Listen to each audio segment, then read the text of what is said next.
ಜಲಪಾತಕ್ಕೆ ಗಗನ ಚುಕ್ಕಿ ಅಂತ ಹೇಳಿ ಹೆಸರು ಬಂದಿದ್ದು ಹೇಗೆ ಅನ್ನೋ ಒಂದು ಪ್ರಶ್ನೆ ಕುತೂಹಲ ಇದ್ದೇ ಇದೆ.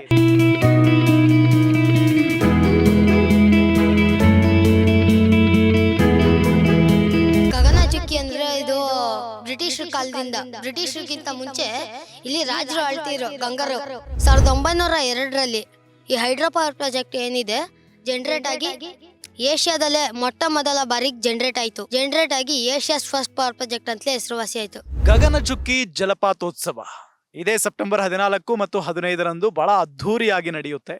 ಈ ಗಗನಚುಕ್ಕಿ ಜಲಪಾತ ಇದು ಬಹಳಷ್ಟು ಪ್ರಸಿದ್ಧವಾಗಿದೆ. ಐತಿಹಾಸಿಕ ಒಂದು ಪ್ರದೇಶ, ಪ್ರವಾಸಿ ತಾಣ ಕೂಡ ಹೌದಿದು. ಜೊತೆಗೆ ಈ ಒಂದು ಜಲಪಾತಕ್ಕೆ ಗಗನಚುಕ್ಕಿ ಅಂತ ಹೇಳಿ ಹೆಸರು ಬಂದಿದ್ದು ಹೇಗೆ ಅನ್ನೋ ಒಂದು ಪ್ರಶ್ನೆ ಕುತೂಹಲ ಇದ್ದೇ ಇದೆ. ಇದಕ್ಕೊಂದು ಇತಿಹಾಸ ಇದೆ, ಕತೆ ಇದೆ. ಇದೆಲ್ಲದರ ಬಗ್ಗೆ ನಾವು ದೊಡ್ಡವರನ್ನ ಮಾತನಾಡಿಸಿದಂತ ಸಂದರ್ಭದಲ್ಲಿ ಹಲವಾರು ವಿಧಾನಗಳಲ್ಲಿ ಕತೆಗಳನ್ನ ಹೇಳ್ತಾರೆ. ನನ್ನ ಜೊತೆಗೆ ಒಬ್ಬ ಪುಟ್ಟ ಪೂರ ಇದ್ದಾನೆ. ಆತ ಎಷ್ಟು ಅದ್ಭುತವಾಗಿ ಕತೆ ಹೇಳ್ತಾನೆ ಅಂತ ಅಂದ್ರೆ ನಾನೇ ಬೆರಗಾಗಿ ಹೋಗ್ಬಿಟ್ಟೆ. ಜೊತೆಗೆ ಈ ಗಗನ ಚುಕ್ಕಿ ಜಲಪಾತದ ಇತಿಹಾಸವನ್ನ ಆತ ಬಹಳ ಚೆನ್ನಾಗಿ ಹೇಳ್ತಾರೆ. ನಾನು ಆತನನ್ನ ಮಾತನಾಡಿಸ್ತಾ ಹೋಗ್ತೀನಿ. ನಿನ್ನ ಹೆಸರೇನು? ಹರಿ ಅಂತ.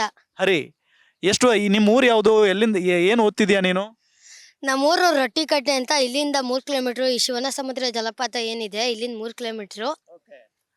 ಈಗ ಈ ಗಗನ ಚುಕ್ಕಿ ಜಲಪಾತಕ್ಕೆ ಇತಿಹಾಸ ಏನು, ಜೊತೆಗೆ ಆ ಗಗನ ಚುಕ್ಕಿ ಅಂತ ಹೆಸರು ಬಂದಿದ್ದು ಹೇಗೆ?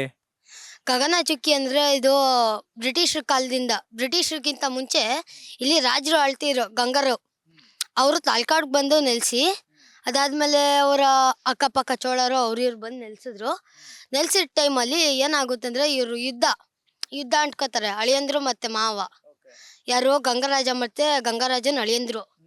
ಆ ಟೈಮಲ್ಲಿ ಏನಾಗುತ್ತಂದ್ರೆ ಒಂದಿನ ಅವ್ರ ಅಳಿಯಂದ್ರು ಕೂಗ್ತಾರ ಅವನ್ನ ಯುದ್ಧಕ್ಕೆ. ಯಾಕಂದ್ರೆ ಅವನು ಯುದ್ಧಕ್ಕೆ ಬರ್ತಿರ್ಲಿಲ್ಲ, ಸುಮ್ನೆ ಅಲ್ಲಿ ಇಲ್ಲಿ ಎಸ್ಕೇಪ್ ಆಗ್ಬಿಡೋದು. ಸುರಂಗ ಮಾರ್ಗಗಳಿತ್ತು ಆಗ. ಆಗಿನ ಕಾಲದ ಕುದುರೆನು ಅಷ್ಟೊಂದು ಪವರ್ಫುಲ್ ಆಗಿದ್ವು. ಅಂತ ಸಂದರ್ಭದಲ್ಲಿ ಅವನು ಈ ಕುದುರೆನ ಈ ದಡದಿಂದ ಆ ದಡಕ್ಕೆ ನೆಗಿಸ್ತಿದ್ದ. ದರ್ಗದ ಹತ್ರ ಆ ದರ್ಗ ಏನ್ ಕಾಣ್ತಿದ್ದ ಅಲ್ಲಿ ನೆಗಿಸ್ತಿದ್ದ. ಆಮೇಲೆ ಅವನು ಸುರಂಗ ಮಾರ್ಗಗಳು ಮಡಿಕೊಂಡಿದ್ದ ಇಲ್ಲಿ.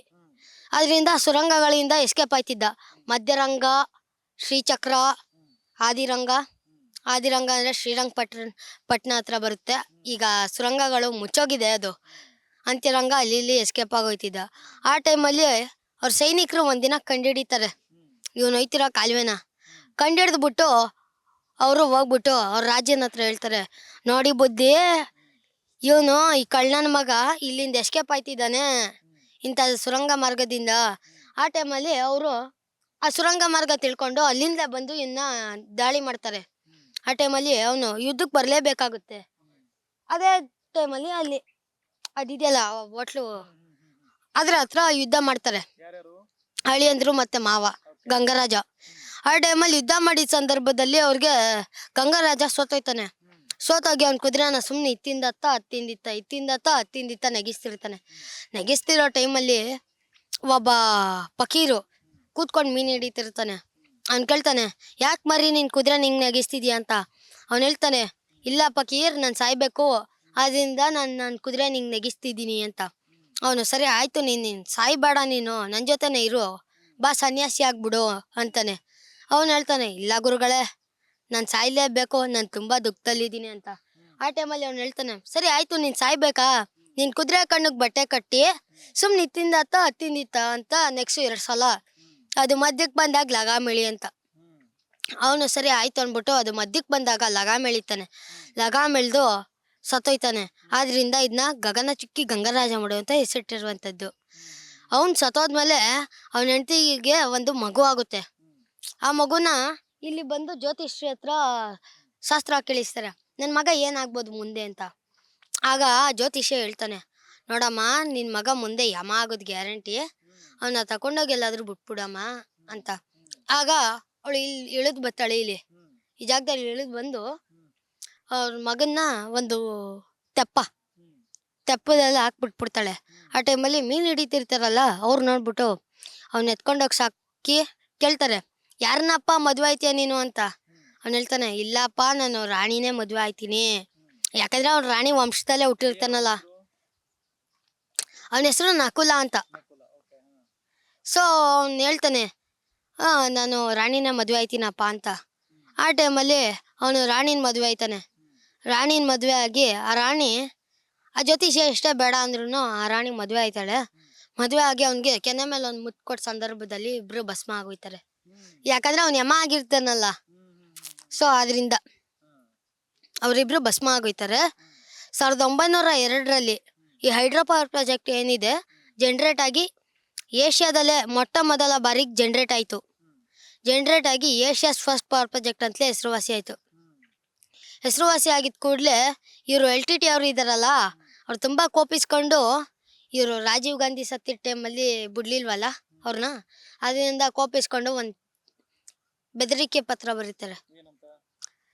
ನೀವು ನಿಮ್ಮ ಆಸ್ತಿಗಳು ಏನಿದೆ, ನೀವು ಏನು ಪ್ರಾಜೆಕ್ಟ್ ಮಾಡಿದ್ದೀರಿ ಅದನ್ನ ಬಿಟ್ಕೊಡ್ಲಿಲ್ಲ ಅಂದರೆ ನಾವು ಬ್ರಿಡ್ಜ್ ರೋಡು ಎಲ್ಲ ಬ್ಲಾಸ್ಟ್ ಮಾಡಬೇಕಾಗುತ್ತೆ ಅಂತ. ಆ LTT ಅವರು ಇಲ್ಲಿ ನಮ್ಮ ಪವರ್ ಕಾರ್ಪೊರೇಷನ್ ಅವ್ರಿಗೆ, ಮುಖ್ಯಮಂತ್ರಿ ಮತ್ತು ಪವರ್ ಕಾರ್ಪೊರೇಷನ್ಗೆ. ಸೊ ಅದರಿಂದ ಅವರು ಎಚ್ಚೆತ್ಕೊಂಡು ಎಲ್ಲ ಫುಲ್ಲು ಗಾಡ್ಸ್ ಎಲ್ಲ ಹಾಕಿ ಈ ಪವರ್ ಪ್ರಾಜೆಕ್ಟ್ನ ಈಗಲೂ ಕಾಪಾಡ್ತಿದ್ದಾರೆ. ಈಗ ಇಷ್ಟೆಲ್ಲ ತಿಳ್ಕೊಂಡಿದೀಯಲ್ಲ ನೀನು, ಇಷ್ಟೆಲ್ಲ ಯಾರು ಹೇಳ್ಕೊಟ್ರು ನಿನಗೆ? ನಿನಗೆ ಎಷ್ಟು ವಯಸ್ಸೀಗ? ನನಗೆ ವಯಸ್ಸೀಗ 10 ವರ್ಷ ಸರ್. 10 ವರ್ಷ. ಯಾರು ಹೇಳ್ಕೊಟ್ರು ನಿಂಗಿದ್ರಿ ಇತಿಹಾಸನ? ನಮ್ಮ ಪೂರ್ವಜರು, ನಮ್ಮ ಅಜ್ಜಿ ತಾತ ಯಾರಿದ್ರು ಅವ್ರು ಹೇಳ್ಕೊಟ್ರು ಈ ಕತೆ. ಅವ್ರು ಏನ್ ಮಾಡ್ತಾರೆ ಕೆಲಸನ? ಅವರು ಇಲ್ಲೇ ಪವರ್ ಸ್ಟೇಷನಲ್ಲಿ ವರ್ಕ್ ಮಾಡ್ತಿದ್ರು ಇಂಜಿನಿಯರ್ ಆಗಿ. ನೀನೇನು ಇಲ್ಲಿ ಗೈಡ್ ಆಗಿ ಕೆಲಸ ಮಾಡ್ತೀಯಾ ಏನು? ಗೈಡ್ ಆಗಿ ಅಂದರೆ ಪಾರ್ಟ್ ಟೈಮ್ ಜಾಬು. ಅಂದರೆ ನನಗೂ ಅಪ್ಪ ಇಲ್ಲ, ಅಪ್ಪನ ಚಿಕ್ಕ ವಯಸ್ಸಲ್ಲೇ ಕಳ್ಕೊಂಡೆ. ಅದರಿಂದ ಅಮ್ಮನ ನಾನೇ ನೋಡ್ಕೊತಿದ್ದೀನಿ. ಇಲ್ಲಿ ನಾನೇನು ಗೈಡ್ ಮಾಡ್ತೀನಿ, ಅವ್ರೇನು ಕಾಸು ಕೊಡ್ತಾರೆ ಅದು ತಗೊಂಡೋಗಿ ಮನೆಗೆ ಕೊಡೋದು. ಅದೇ ಕಾಸಲ್ಲಿ ಇವತ್ತು ಹೊಸ ಸೈಕಲ್ ತಗೊಂಡೆ, ಸೆಕೆಂಡ್ ಹ್ಯಾಂಡ್ಸು. ಹೊಸ ಸೈಕಲ್ ತಗೊಂಡ್ಯಾ? ಎಷ್ಟು ಕೊಟ್ಟೆ ಅದಕ್ಕೆ? 300 ರೂಪಾಯಿ ಸರ್. ಇಲ್ಲಿ ಗೈಡ್ ಮಾಡ್ತೀಯಲ್ಲ, ನಿನಗೆ ಪ್ರವಾಸಿಗರು ಎಷ್ಟೆಷ್ಟು ಕೊಡ್ತಾರೆ ಒಬ್ರು ಗೈಡ್ ಮಾಡಿದ್ರೆ? ನಾನು ಹೇಳ್ಬಿಡ್ತೀನಿ ಸರ್, ನಿಮ್ಮ ಇಷ್ಟ, ಎಷ್ಟಾದರೂ ಕೊಡ್ರಿ ಅಂತ. ಕೆಲವರು ಇಷ್ಟಪಟ್ಟು 100 ಕೊಡ್ತಾರೆ, 200 ಕೊಡ್ತಾರೆ, 300 ಕೊಡ್ತಾರೆ. ಅವ್ರು ಎಷ್ಟು ಕೊಡ್ತಾರೆ ಅದ್ರ ಮೇಲೆ ಡಿಪೆಂಡು.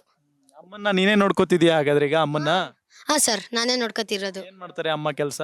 ಅಮ್ಮ ಮನೆ ಕೆಲ್ಸಕ್ಕೆ ಹೋಯ್ತಿದ್ರು, ನಾನು ಬೇಡ ನೀನು ಮನೇಲೇ ಇರೋ ಅಂದ್ಬಿಟ್ಟು. ಎಸ್, ನೋಡಿ, ಈ ಟ್ಯಾಲೆಂಟ್ ಅನ್ನೋದು ಎಲ್ಲೆಲ್ಲೋ ಇರಲ್ಲ, ಬಡವ್ರ ಮನೇಲೇ ಇರುತ್ತೆ.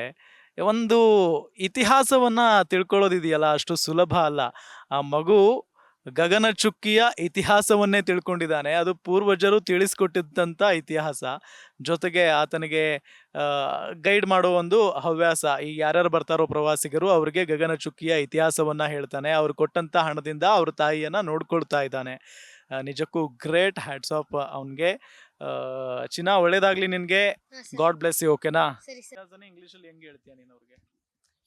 See sir, this falls is 360 feet top to down, and this falls is called as Gaganachukki Gangarajamadu. And here when Gangarajamadu was ruling, one day his in-laws war will come. He will never attend in this in-laws war, so he will be escaping with his horse inside some tunnel. So one day they will catch him and they will ask him, you need to come for my war. So he will say okay, and he will war in this place, and then he will never win. So he will make his horse jump simply. Then the fakir will ask him, why you are making your horse jump like this? So he will tell, no bro, I want to die, so I am making my horse jump like this. So he will say, why can't you become a saint like me? So he will say, no, I am in a feeling mood, I want to die. So he will say, okay, tie a blindfold to your horse's eye, and when it comes in the middle, just pull the lagam, then you will die. So he will say okay, and he will pull the lagam, then he will die. So this will come as Gaganachukki Gangarajamadu. And in 1902, this hydropower project was generated and called as the Asia's first power project. First, it sent 15 cycling megawatt to KGF. Second, it sent 20 cycling megawatt to KGF. Third, it sent 25 cycling megawatt to Mysore Palace. KGF means Bangalore Supermarket. Thank you so much. Guarantee news, ಸುದ್ದಿ ಖಚಿತ, ನ್ಯಾಯ ನಿಶ್ಚಿತ.